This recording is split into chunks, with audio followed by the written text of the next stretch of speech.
Hi guys, it's me again at pang-apat na araw na namin ito. So ito, ang ginagawa namin this day ay katulad pa rin ang ginagawa namin kahapon. Tinitipon namin yung mga pinutol at mga binunot nila ng mga damo. Tinitipon namin sa isang lugar. Lahat ng nakakala sa baba man o sa itaas ay kailangang tipunin.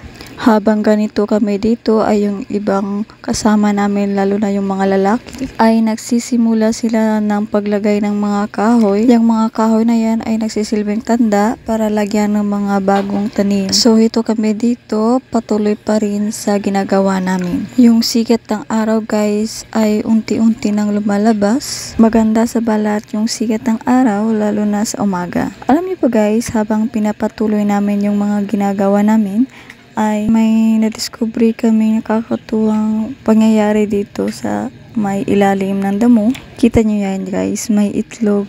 So ayun guys, may inahing manok pala dito sa ilalim at nag-aalaga ng kanyang itlog. Nakakaawa din naman kung gagalawin pa namin, di ba? So ito, nag-iingat kami ng konti at patuloy pa rin sa pagtatrabaho.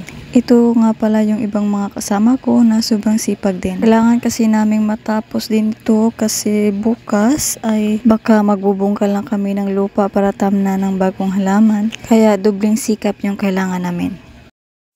May iba tayo guys. Ang pangit tignan ng bundok, no? Kung walang mga malalaking puno na nakatanim. Tingnan nyo naman guys.